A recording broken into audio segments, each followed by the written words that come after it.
धरती का स्वर्ग कहे जाने वाले कश्मीर के इन हसीन वादियों में आप सभी का स्वागत है। मंजिल से ज्यादा तो यहाँ के रास्ते खूबसूरत है और कश्मीर जाना जाता है ऊंचे पहाड़ों के ऊपर बने हुए इस तरह के गंडोला राइड्स के लिए। यहाँ की ब्यूटीफुल वैलीज, टेम्पल्स और कश्मीर के गार्डन्स की तो बात ही अलग है, क्योंकि यहाँ के बगीचों में खूबसूरती के साथ ही में अपना एक अलग ही इतिहास भी छुपा हुआ है। कश्मीर के इस वीडियो में हम आपको सोनमर्ग, गुलमर्ग, पहलगाम, श्रीनगर इन सभी जगहों के टूर के साथ ही में होटल, फूड, ट्रैवलिंग और आपके साथ में कोई भी स्कैम ना कर सके, इसलिए हम आपको कश्मीर के टूर के बारे में ज्यादा से ज्यादा इन्फॉर्मेशन देने की कोशिश करेंगे। तो इस वीडियो को पूरा जरूर देखना। कश्मीर में टूर की शुरुआत श्रीनगर से होती है और आप डायरेक्टली फ्लाइट के माध्यम से श्रीनगर तक आ सकते हैं और कई सारे लोग जम्मू आकर वहां से बाय रोड, टैक्सी और बस के माध्यम से श्रीनगर तक जाते हैं, लेकिन उसके लिए आपको 5 से 6 घंटे का समय लगता है।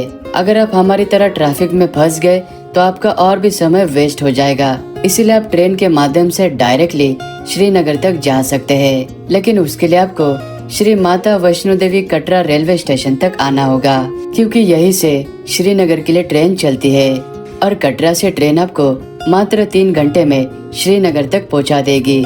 और इन वंदे भारत ट्रेन का टिकट 680 से लेके 1350 तक का होता है। श्रीनगर में आते ही होटल में हमारे लिए पहले से रूम बुकिंग था, क्योंकि हमने 1 महीना पहले ही कश्मीर हॉलिडे ट्रिप से कांटेक्ट करके सारे टूर पैकेजेस के बारे में इंफॉर्मेशन ले ली थी और हमने 2 लोगों के लिए 6 डे 5 नाइट्स का टूर पैकेज बुक करवाया था, जिसमें होटल रूम्स के साथ ही में मॉर्निंग ब्रेकफास्ट, रात का डिनर और ये टैक्सी भी शामिल थी, ताकि हम हैसल फ्री होकर कश्मीर में आराम से ट्रैवलिंग कर सके। थोड़ी देर होटल रूम में आराम करने के बाद हम निकल पड़े। जम्मू और कश्मीर के एक लकड़ी से बनी हुई होती है और इस 8 किलोमीटर तक लंबे फैले हुए डल झील में 30,000 से भी ज्यादा लोग रहते हैं और यहाँ के लोग भी एक जगह से दूसरी जगह तक जाने के लिए इन शिकारा बोट का इस्तेमाल करते हैं। और यहाँ पर शिकारा बोटिंग करने के लिए अलग अलग कई सारे घाट बने हुए हैं। उन्हीं में से जहाँ पर बहुत ही कम लोग थे वहाँ पर हम गए थे, ताकि हम अच्छी तरह से बार्गेनिंग कर सके। और यहाँ पर हमें बोट का 3000 बोला गया था, लेकिन हमने 1900 में डील फिक्स कर ली थी। तो आप भी हमारी तरह बार्गेनिंग करके इस डल झील में शिकारा राइड का आनंद ले सकते हैं। और इस शिकारा राइड में आपको कई सारे पॉइंट्स घुमाए जाते हैं, जिसमें से ये मीना बाजार आपको बहुत ही पसंद आएगा, क्योंकि यहाँ पर आपको देखने को मिलता है फ्लोटिंग मार्केट, यानी कि पानी के ऊपर तैरता हुआ बाजार। और यहाँ पर आप शॉपिंग भी कर सकते हैं। और इस खूबसूरत डल झील में शिकारा बोटिंग करने से पहले ही आप बोटिंग वाले से बात कर लेना कि आपको वो यहाँ पर कितने सारे पॉइंट्स दिखाएगा और कितने समय तक डल झील में घुमाएगा। और यहाँ पर आप चाहे बोटिंग करें या फिर शॉपिंग, आप बार्गेनिंग अच्छी तरह से कर लेना। श्रीनगर में अगले दिन की सुबह ब्रेकफास्ट करने के बाद हम निकल पड़े गुलमर्ग की ओर, जो कि फेमस है अपने इस गंडोला राइड के लिए। और गुलमर्ग श्रीनगर से लगभग 50 से 60 किलोमीटर के दूरी पर है। और गुलमर्ग पहुंचने से 12 से 13 किलोमीटर पहले यह टनमर्ग नाम की जगह आती है। अगर रास्ते में हेवी स्नोफॉल होगा तो आपको टनमर्ग से टैक्सी बदलनी होती है, क्योंकि ये नॉर्मल टैक्सी स्नो वाले रोड पर नहीं चल सकती। तो टनमर्ग से आपको 4x4 स्नो चेन वाली टैक्सी लेनी होती है, जिसका किराया 2000, 4000, यानी कि आप कौन सी टैक्सी लेते हो और आप कितने लोग हो, उसके ऊपर टैक्सी का रेंट डिपेंड होता है। और यहाँ पर भी आप बार्गेनिंग जरूर करना। हमारे समय में वेदर नॉर्मल था, हेवी स्नोफॉल नहीं हो रहा था, तो टैक्सी ने हमें डायरेक्टली गुलमर्ग के पार्किंग लॉट में ड्रॉप किया था। और यहाँ से गंडोला स्टेशन लगभग 1 किलोमीटर के दूरी पर है। आप चलकर जा सकते हैं या फिर 100 रुपया देकर टैक्सी से भी जा सकते हैं। और जैसे हम स्टेशन के पास में पहुंचे तो यहाँ पर बाहर लंबी लाइन थी। जितनी लंबी लाइन स्टेशन के बाहर है, उतनी ही लंबी लाइन हमें गंडोला स्टेशन के अंदर भी देखने को मिली। और यहाँ पर सीजन के समय में टिकट मिलना मुश्किल होता है और टिकट ऑनलाइन बुक किया जाता है। इसलिए आप कश्मीर हॉलिडे ट्रिप्स को कांटेक्ट करके अपना टूर पैकेज और वेदर के बारे में अपडेट लेकर आप पहले से गंडोला का टिकट 1 से 2 महीना पहले बुकिंग कर सकते हैं। और गंडोला राइड सुबह 9 बजे स्टार्ट हो जाती है। तो आप जितना जल्दी हो सके यहाँ पर आ जाना, आप लाइन से बच जाओगे। और 10 से 15 मिनट का ये गंडोला राइड का खूबसूरत सफर तय करते हुए हम फेज 1 तक पहुँच चुके थे। और जैसे हम फेज 1 तक पहुँचे, कल रात को जो स्नोफॉल हुआ था उसकी ताज़ा बर्फ हमको यहाँ पर देखने को मिली, जिसके लिए हम कश्मीर में आए थे। और फेज 1 तक का आने का जो गंडोला का टिकट है वो 800-900 रुपए का रहता है। और गंडोला राइड के फेज 2 तक का जाने का लगभग 1800 से 900 रुपए टिकट रहता है। और फेज 1 फेमस है अपने कई सारे स्नो एक्टिविटी के लिए। यहाँ पर आप ये स्लेज राइड, स्कीन राइड और ये स्नो मोबाइल राइड भी कर सकते हैं। अगर आप ये स्नो मोबाइल राइड करते हो तो इसका शॉर्ट डिस्टेंस का लगभग 1000 रुपया लिया जाता है और लॉन्ग राइड का लगभग 2000 रुपया लिया जाता है। और यहाँ पर आप चाहे कौन सी भी एक्टिविटी करें, आप यहाँ पर बार्गेनिंग जरूर करना। गंडोला राइड से वापस नीचे जाने के लिए कुछ इस तरह की लंबी सी लाइन लगी थी और हमने गुलमर्ग को एक दिन में ही एक्सप्लोर किया। और शाम को हम वापस से श्रीनगर अपने होटल में आ चुके थे। और अगले दिन की सुबह होते ही हम निकल पड़े सोनमर्ग की ओर, जिसे द मेडोज ऑफ गोल्ड कहा जाता है। और सोनमर्ग श्रीनगर से लगभग 70 से 80 किलोमीटर के दूरी पर है।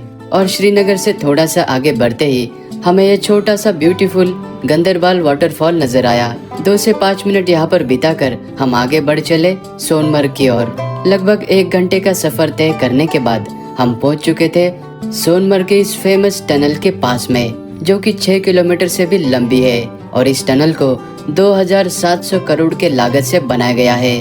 और इस टनल को क्रॉस करके जब आप उस पार आ जाते हो तो यहाँ पर आपको एक अलग ही खूबसूरत बर्फीली दुनिया नजर आती है। समर सीजन में ये जगह ग्रीनरी से भरी हुई होती है। और सोनमर्ग में आपको टैक्सी इस पार्किंग एरिया में उतार देगी। और यहाँ से सोनमर्ग का सबसे फेमस थाजीवास ग्लेशियर लगभग 4 से 5 किलोमीटर के दूरी पर है। और थाजीवास ग्लेशियर तक जाने के लिए यहाँ पर आप हॉर्स राइडिंग या स्नोमोबाइल राइड या फिर बाय वॉकिंग करते हुए भी जा सकते हैं। लेकिन स्नो में चलने से आपको ज्यादा थकान हो सकती है। यहाँ पर हमने बार्गेनिंग करके 2000 में 2 घोड़े हायर किए थे। और स्नो में चलने के लिए ये गम बूट हमने 150 रुपए में लिए थे। और ये जैकेट भी हमने लगभग 200 रुपए में लिए थे। तो यहाँ पर आपको अच्छी तरह से बार्गेनिंग करना है। अगर आपका ग्रुप ज्यादा है तो आप और भी अच्छी तरह से बार्गेनिंग कर लेना। हॉर्स राइडिंग करते हुए यहाँ के हसीन बर्फीली वादियों को देखते हुए हम पहुँच चुके थे सोनमर्ग के इस खूबसूरत प्लेन प्लेटू के ऊपर। और इसी जगह से आपको ये 2 बड़े माउंटेन्स के पीक नजर आएंगे, जो कि 9000 फीट से भी ऊंचे हैं। और यही है सोनमर्ग के सबसे फेमस थाजीवास ग्लेशियर, जो कि ये जगह टूरिस्ट में बहुत ही फेमस है। और इसी जगह पर लगभग 4 से 5 फीट ऊंचा ताज़ा स्नो देखने को मिलता है, इसीलिए टूरिस्ट यहाँ पर आते हैं। और यहाँ पर आप 100 से 150 रुपया देकर ये ट्यूब वाली राइड और ये स्लेज वाली राइड, इस तरह की कई सारे स्नो एक्टिविटीज यहाँ पर आप कर सकते हैं। और सोनमर्ग में आप 0 पॉइंट, जोजिला पास, इस तरह के कई सारे जगहों पर भी जा सकते हैं। लेकिन हेवी स्नोफॉल होने के कारण वो जगहें बंद थी। तो एक ही दिन में सोनमर्ग को एक्सप्लोर करने के बाद हम वापस से शाम को श्रीनगर अपने होटल में आ चुके थे। श्रीनगर में हमने सुबह की शुरुआत आदि शंकराचार्य मंदिर से की, जो कि कश्मीर के सबसे पुराने शिवजी के मंदिर में से एक है। और ये मंदिर पहाड़ के एक चोटी के ऊपर बसा हुआ है। मंदिर तक जाने के लिए आपको लगभग 15 से 20 मिनट इन 250 सीढ़ियों से चलते हुए ऊपर तक जाना होता है। इस मंदिर को 4th सेंचुरी में बनाया गया था और बाद में 8वीं शताब्दी में यहाँ पर आदि शंकराचार्य जी भी आए थे। और कहा जाता है कि उन्होंने इस मंदिर के पास में बने हुए गुफा में तपस्या की थी। उसके बाद में इस मंदिर को आदि शंकराचार्य जी का नाम पड़ा। और दर्शन करने के बाद यहाँ से आप डल झील का बहुत ही खूबसूरत नज़ारा देख सकते हैं। और ये है श्रीनगर का सबसे फेमस बाग परी महल, जो कि इस्लामिक आर्किटेक्चर का 7 मंजिल का बना हुआ ये एक खूबसूरत गार्डन है। इस परी महल में जाने के लिए 30 रुपया एंट्री फीस लिया जाता है। और इस परी महल को मुगल काल के समय में शाहजहां के बेटे दारा सिक्को ने बनवाया था। 7 मंजिल के इस परी महल में कई सारे छोटे छोटे गार्डन्स, महल, फाउंटेन्स भी है। और यहाँ से आपको डल झील का एक अलग ही व्यू देखने को मिलता है। श्रीनगर में और भी कई सारे खूबसूरत बाग है, जैसे कि ये निशात बाग और ये खूबसूरत बोटेनिकल गार्डन जिसमें एक तालाब भी है। और ये है शानदार चश्मे-शाही बाग जो कि परी महल से लगभग 2 किलोमीटर के दूरी पर है।